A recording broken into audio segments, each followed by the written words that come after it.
what we're going to talk about today is the Immigrant Industrial Savings Bank records. I know it's a big mouthful. It's a long name for the bank. A lot of people call it just the Immigrant or the Immigrant Savings Bank. This bank is kind of interesting. It still exists in New York. I just kind of learned about these records when I was a graduate student at NYU studying Irish history. One of the professors there actually is the reason why those 19th century records still exist, because the bank apparently was planning on throwing them away, and she rescued them. I think she rescued them from the dumpster, and they ended up at the New York Public Library. But many of them are digitized. So that's kind of what we're going to get into today. Now, before we do that, let's go over a little bit of the background of the Immigrant Savings Bank, because it does have kind of an interesting history that does play an important part in the Irish immigrant story. So the Immigrant Industrial Savings Bank, it wasn't founded until 1850. The records we're looking at are from 1850 to 1883, but they were created by the Irish Immigrant Society, which was founded in 1841. Now, the purpose of the Irish Immigrant Society, they wanted to kind of tackle this task of kind of dealing with some of the issues that immigrants arriving to New York were experiencing. So just between 1840 and 1847, 90,000 people immigrated to New York City. At the time when the society was created, they were getting about, on average, 25,000 people annually. That 90,000 number, that is actually annually, not just in that time frame. So it bumps up a huge number of people. And you can imagine why, because of the Irish famine or the Great Hunger or Angor Timor, as some people would say. So the purpose of the society was to afford advice, information, aid, and protection to immigrants from Ireland and to generally promote their welfare. One of the things that they did was they helped people find employment. They discouraged people from working for certain employers who would be abusive. By the 1850s, they were actually employing, on average, 50 women for every one man because of the great demand for domestic servants. But one of the most important things that they did, well, these things were all important, but how it relates to what we're talking about is in 1841, they established a committee on remittances. So this is sending money back. So between 1845 and 1854, over 9 million were sent home by Irish in America back to the old country. That's a lot of money. Now, the whole thing with this committee on remittances, this was meant to address the sale of bogus drafts to immigrants who wish to send money home either for family support or to bring relatives out, so to bring relatives over from the old country. Ticket fraud and dollaring were rife in Liverpool, which was, one of the most heavily used ports in Europe at the time. You would have these aggressive brokers who were averaging about 12.5% commission on each fare. They sold tickets for ships that didn't exist. They also sold tickets for departures that wouldn't leave for months, leaving the immigrant stranded in that port city for months. They also would do this thing where they exchanged British coins for American banknotes that were completely worthless once they got to New York. So there were a lot of issues, and that's why the Irish Immigrant Society created this committee. Eventually, the committee realized that they could create something called a mutual savings bank. So the Immigrant Industrial Savings Bank was born in 1850. What that basically means is that it's owned by the depositors. So working people were encouraged to deposit their wages into savings banks in return for a semi-annual interest. That interest was earned by investments in real estate and government securities like the Erie Canal bonds, for example. These were made by an unpaid board of trustees.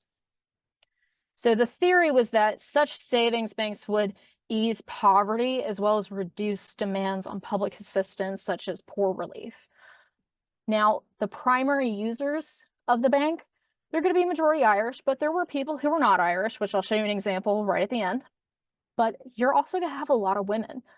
A lot of domestic servants, they are single, unmarried, they're sending money back, they need to put their money somewhere.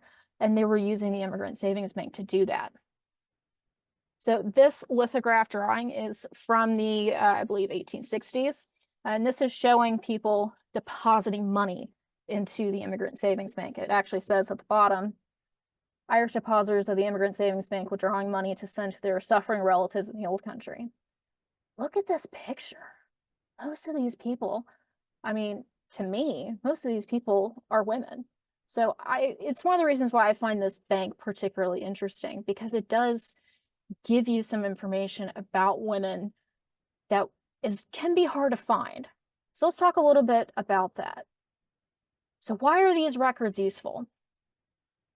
They will give you the age, the year they arrived to the United States, the name of the ship people arrived on, and rich details in the remarks section of the test books. So the test books, probably should explain this a couple moments ago, but the test books are kind of like security questions. So the way the records are organized is really in three different types of books. You have the test books, which I'll show you many examples of. You have index books, which is really just an index to everything else. And then you have the deposit ledgers, which I'll show you an example of in a moment. But the test books, that's where the gold is, in my opinion.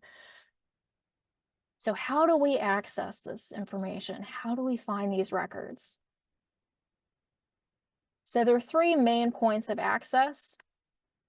Ancestry.com, they're going to have a number of records that are digitized online. Also, the New York Public Library's digital collection.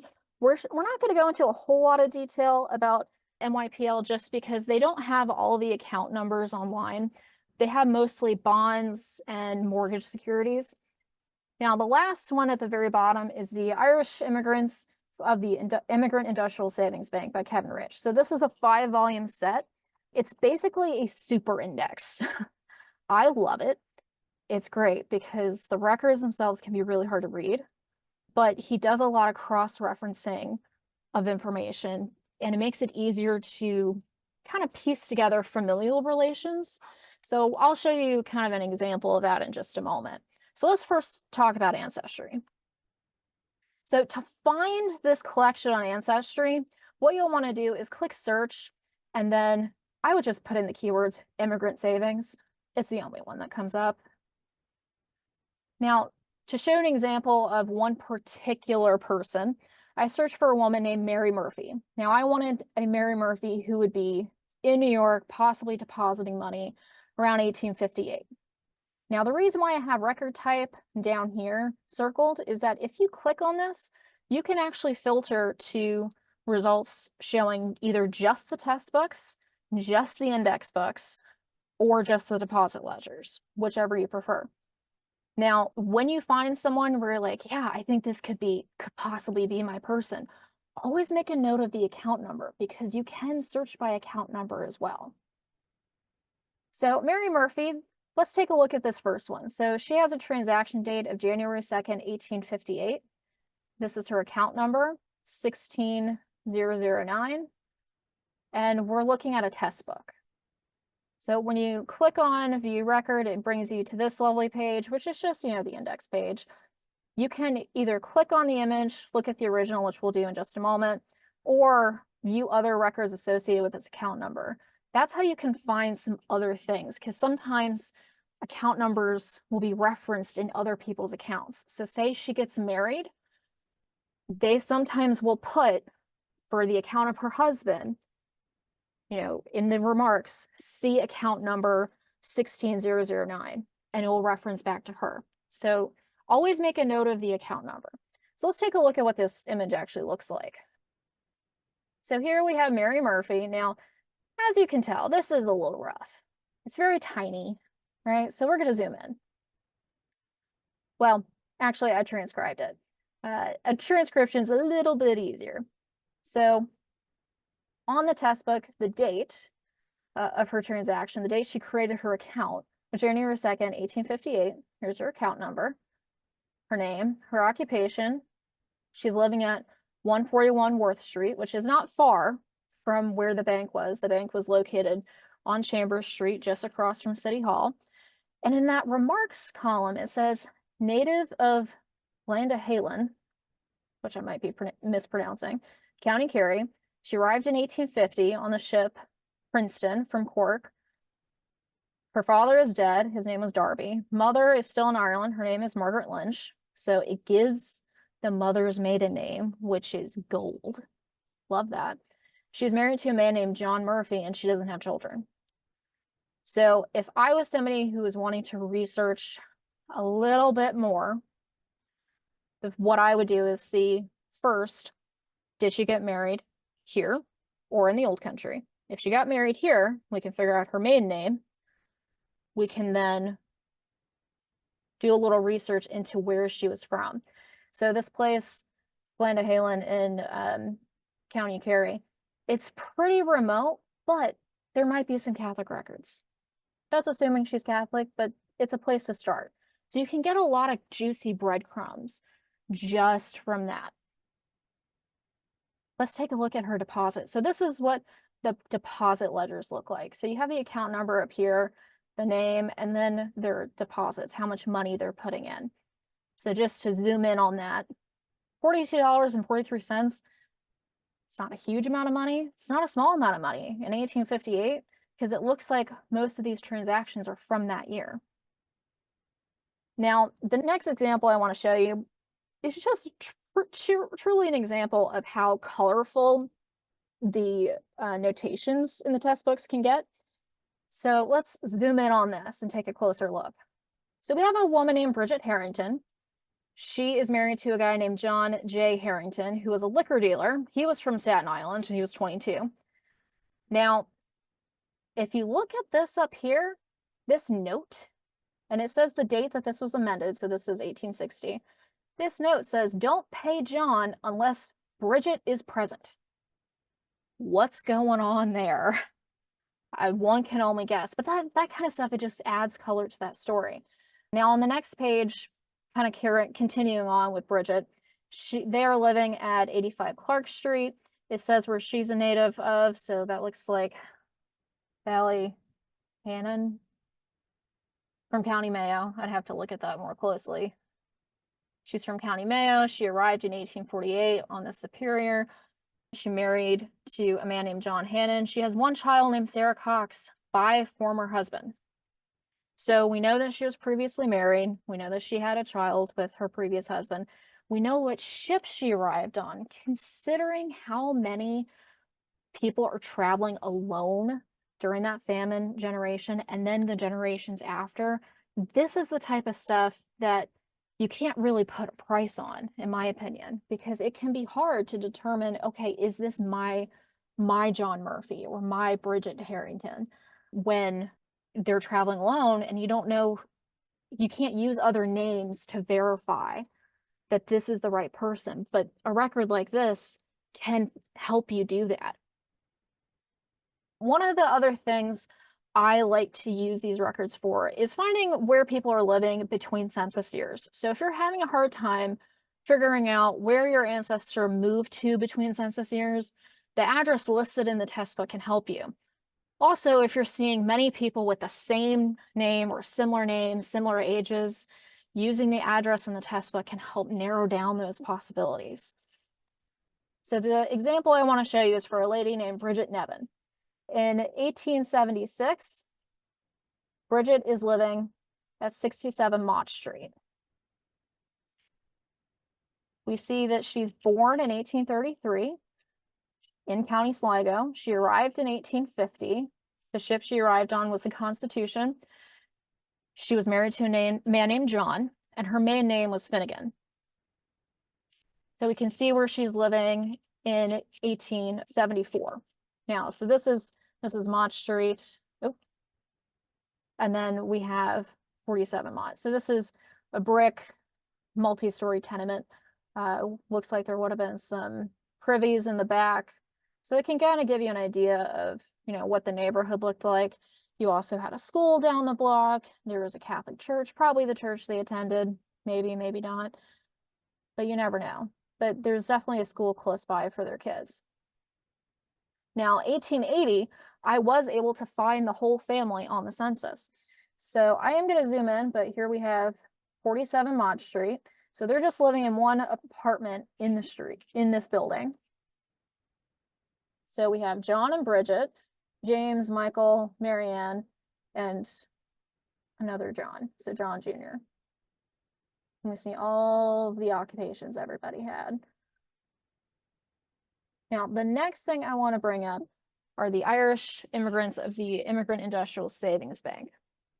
What this is, it's a transcription of 25,000 of the 66,756 test book entries. So it's not everything. I can't remember when the last one of these was published, but it's been a while. I'm not sure if Kevin Rich is still working on them or if he's still alive. I'm not sure, but if he's not, somebody needs to take up the mantle on this project. Basically, how is this useful compared to Ancestry? I'm going to show you kind of why it can be useful and how you can use it with Ancestry. So the 5-volume set, this is what the pages look like. This is a lot easier to read. Now, I'm not saying don't go find the original, do find the original. But what can be nice is that if you find the original on Ancestry and you can't read it, try looking at this. One of the things that he did was he cross-checked place names with other sources such as passenger lists and Irish Townland databases, because when people were giving this information to the bank employees, not all of them were from Ireland. So if you're, say, talking to somebody from Donegal, they're going to have a thick accent. So these place names were oftentimes written down phonetically. So they're not always the easiest to find. Now, what Kevin Rich did was he actually would figure out where these places were and he would put it in brackets next to how it was originally written, which is super helpful. So what we're going to do is I'm going to show you an example of account number 1, what that looks like. So we have a lady named Bridget White, married to a William. Now, he would add in these like other columns, relative 1, relative 2. These are relatives that are mentioned in the remarks. But we see that William, he's a tailor. They're living at 45 Henry Street.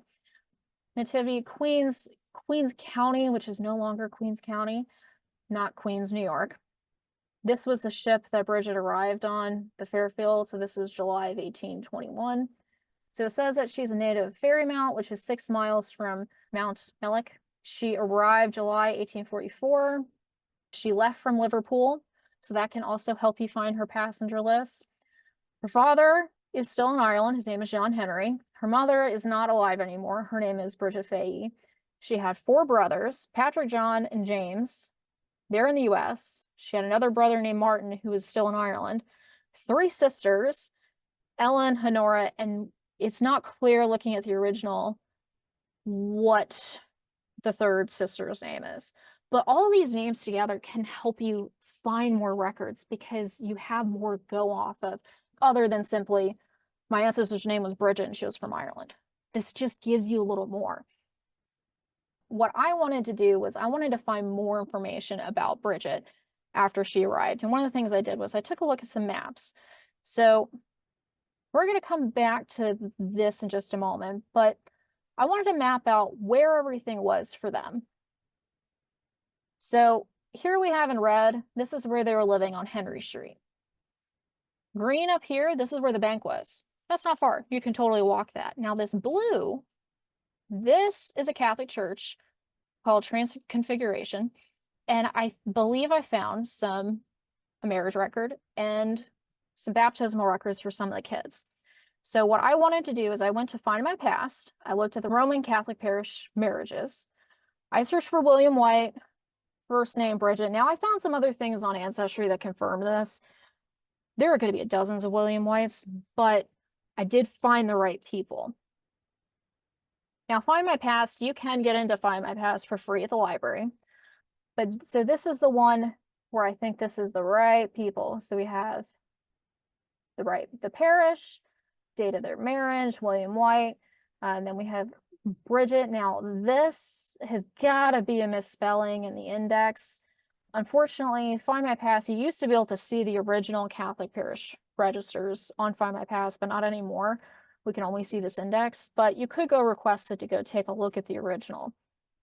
I did the same thing with the Roman Catholic parish baptisms, and I found one of their children, Bridget Eliza White. She's born in 1845, baptized in that same parish. Mother's first name, Bridget. Mother's last name, Flanagan, which makes more sense. And then we have William White.